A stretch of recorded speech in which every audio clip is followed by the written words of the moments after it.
Hi everyone, I'm Donna Manley, and thanks for requesting 5 tips for creating more time. Now, before I go into that, I just want to quickly introduce myself. I'm Donna Manley, and I am the founder of Lady Bosses with Donna Manley. Lady Bosses are found right now in a private Facebook group, and my goal with that group is to help female entrepreneurs take back control of their lives. Because, as women, we have so much on our plate and we never have enough time, and we are constantly distracted because we have things calling from us in so many different directions and taking us away from the things we should be doing. So in that group, I'm helping you learn how to focus, how to manage your time, how to make a plan and build a structure that's going to work for you. So we have a free live training every week, and there's no opt-in required. So I'd love you to check it out and see if you find value in it. But we have a great group. We have a very engaged group, and really think you could find some good stuff there. So if you look at the bottom of the email, you'll see a click where you can join the group. So let's get right into it. So we are talking about 5 ways to create more time. So I am basing this on a book I read, which is one of my favorite books I've read, called Procrastinate on Purpose by Rory Vaden. And in that book, he talks about a focus funnel. And this funnel is where you drop everything that you need to do and you let it funnel through. And there are 5 different things you have to look at when you're looking at the things that, are just being dumped on your plate. And the first area is eliminate. What are you doing that you can eliminate? Okay, you need to really take a long, hard look at what you're doing to determine that.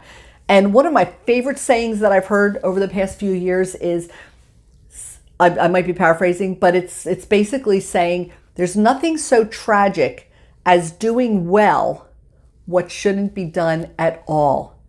So you might be doing something really well, but if you shouldn't be doing it at all, do you really have that time to waste? Okay. So what I think about how often, you have a to-do list for the day, and who doesn't love a to-do list? Who doesn't love checking things off when they get them done? As a matter of fact, I'll go so far to say that most likely, if you did something that wasn't on the list, you probably went to the list and wrote it down just so you had the satisfaction of checking it off, right? Okay, but how often do you have a to-do list and at the end of the day, you've checked off everything on your list, but felt like you accomplished nothing? I can't tell you how many times I've heard women say that. So listen, being busy does not equate to being productive. Just because you were really busy doesn't mean you spent any time on the things that were most important or the things that were really going to move you closer to your goals. So take a good hard look at what you're doing and determine what you can eliminate by just really looking at it and asking yourself a lot of hard questions, but eliminate what you can.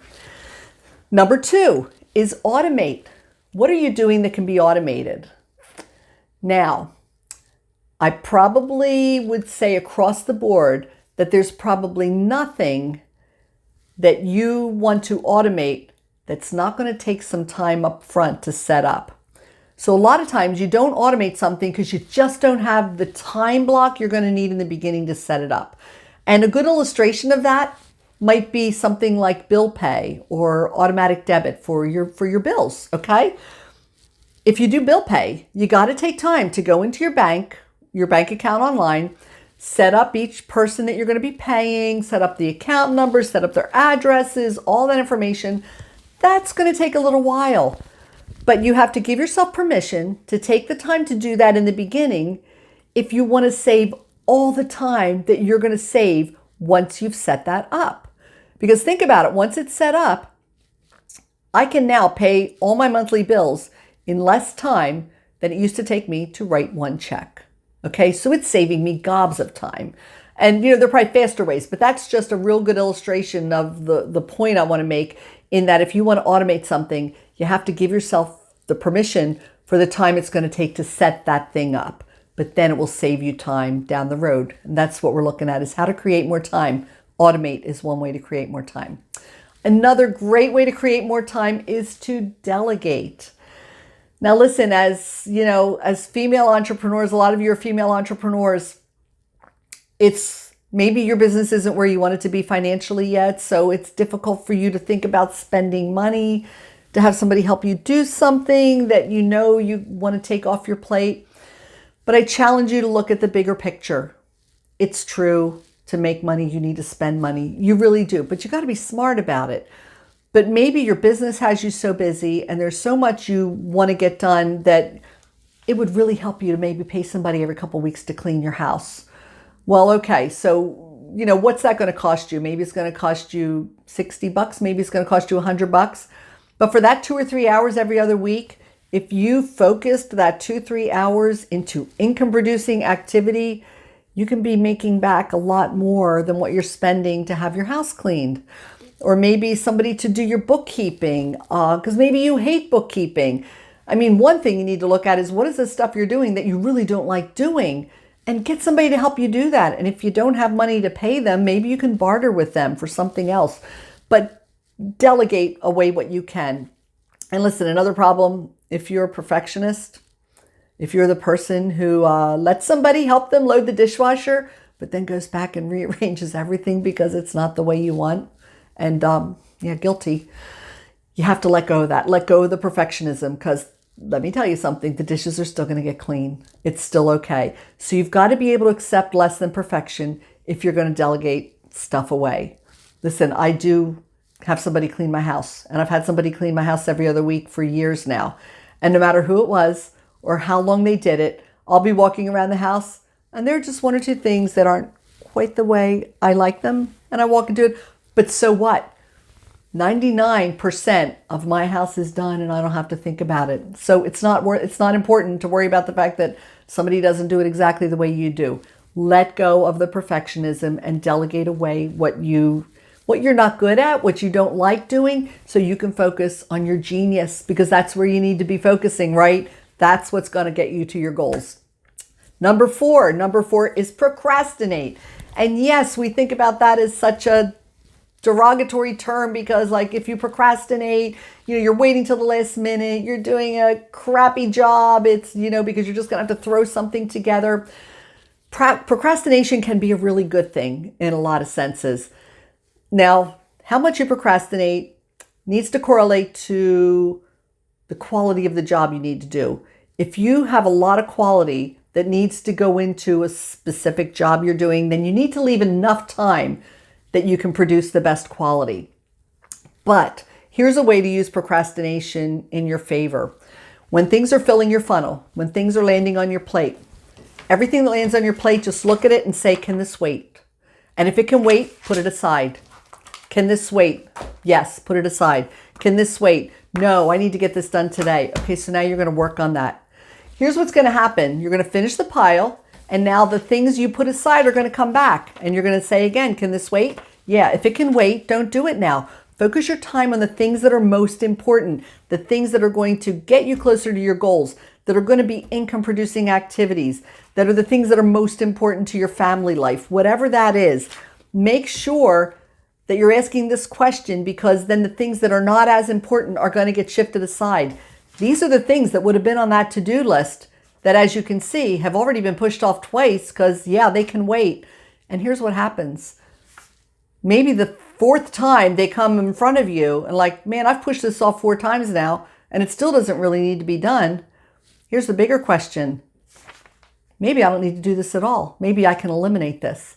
So guess what? You've just eliminated something and given yourself more time that you would have spent doing this thing. Probably doesn't even need to be done. So that's where procrastination can really, really work for you. So can it wait? If you have to write that somewhere, write it somewhere. But it's such a critical question to ask yourself with every single thing you need to be working on. And then finally, concentrate.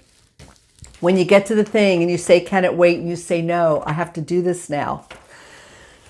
You need to bring maximum concentration, because now you've procrastinated. You've waited until the last minute where now you have the block of time you need to do this, but now you need to protect that time. You need to shut off your notifications. You need to close your door. Maybe you need to pack up and go to a little coffee shop so you can work somewhere totally uninterrupted. You need to protect that time so that now you can focus. And here's the benefit of procrastinating in that way. When you get to the end and now you have to bring that concentration, how much quicker does that job get done because you've protected that time? I don't need to tell you that every time you jump around from one thing to another, you're working on a project, but you hear a notification for an email. So you just look real quick and you read it and like, oh, I can answer this real quick and be done. So you answer it real quick and you're done. But jumping back and forth like that, whether you call it switch tasking, whatever, it's not truly multitasking because you're not doing it at once. You're jumping from one thing to another. You become 20% less productive because of the time it takes you to now come back, refocus, figure out where you were, and pick up again and try and get back in that groove. So when you procrastinate and let things go to the point where you have to protect that time and focus on nothing else but that job, do you realize how much faster that job gets completed because you didn't have the distractions? So ladies, if you want to get into this in a lot more detail, pick up Rory Vaden's book, Procrastinate on Purpose. But I have found these 5 things to be extremely helpful in helping me create more time so that I can be more productive and I can reach my goals. I can live the life I want to live better, that I can focus more on what matters the most to me. And I want to remind you again, too, if you'd like to check out my group, Lady Bosses, on Facebook, check out the link in my email. I would love to see you there. It would be great to have you there and have your feedback and see what you think. But I really think we can bring you value in helping you, again, become the boss of your life, to learn how to prioritize and time, manage your time and organize and structure things. So thanks again for listening. Please reach out to me with any questions, but I hope you've enjoyed this. Thanks again.